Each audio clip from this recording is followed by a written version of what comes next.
Bonjour à tous. Nous poursuivons aujourd'hui notre récit débuté il y a plusieurs jours sur le péché et l'engrenage, ses conséquences parfois sur des personnes innocentes. Et nous avons vu comment Uri le Hittite est mort à cause de David qui a eu des relations sexuelles avec sa femme, Bathsheba, et qui est enceinte maintenant de lui.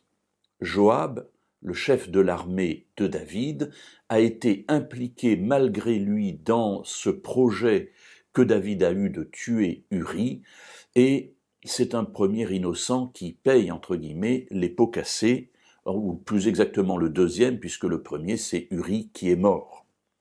Alors, cela déplut à l'Éternel, c'est ainsi que nous avions terminé notre méditation hier. Et Dieu envoie le prophète Nathan voir David. Nathan lui raconte une histoire. Il y avait un homme qui avait une petite brebis. Il l'aimait tellement et elle dormait avec lui, c'était vraiment comme une fille. Et puis à côté de lui, il y avait un homme riche qui avait de nombreux troupeaux.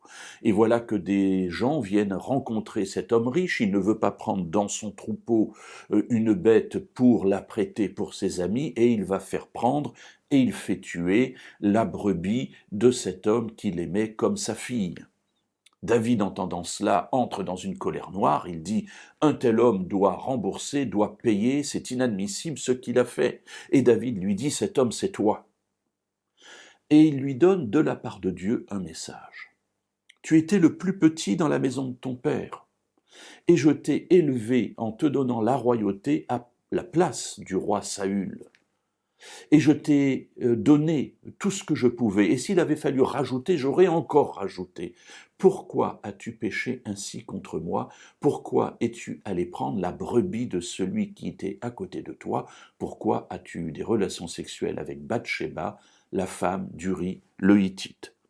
Ce que tu as fait est terrible, et je vais susciter dans ta famille un malheur, et le malheur ne s'écartera pas de ta famille. » C'est terrible ce qui se passe ici. Voyons et lisons-le dans le deuxième livre de Samuel au chapitre 12. Cette histoire, vous l'avez dans les versets 1 à 12, et nous lirons les versets 11 et 12. « Je vais susciter un malheur contre toi du sein de ta famille, et je vais prendre sous tes yeux tes propres femmes pour les donner à l'un de tes proches, qui couchera avec elles à la vue de ce soleil. » Et nous voyons ici, j'allais dire, une rétribution qui est un peu l'histoire de David avec Bathsheba. David a pris la femme d'un autre, et bien quelqu'un de la famille de David prendra de ses femmes pour coucher avec elle. On est ici dans une rétribution, évidemment, qui va impliquer la détresse chez ces femmes qui n'ont rien fait. Mais elles aussi vont payer un prix à cause du péché de David. Et Dieu continue en disant « à la vue de ce soleil ».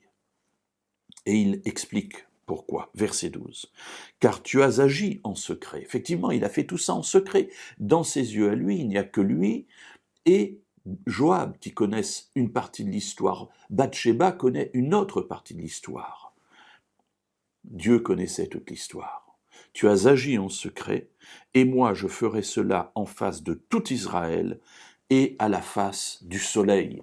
Voilà ce que Dieu promet à David. Ce que tu as voulu cacher, je le révélerai aux yeux de la terre tout entière. Oui, mes amis, ne croyons pas lorsque nous péchons en plus gravement, en impliquant d'autres personnes innocentes dans notre péché, que tout cela restera impuni sous prétexte que dans l'histoire de notre monde actuel, personne n'est au courant. Dieu est au courant. Et un jour, tout cela viendra à la lumière. Et tous sauront ce que nous sommes réellement dans notre cœur. Et c'est ici ce que Nathan dit à David.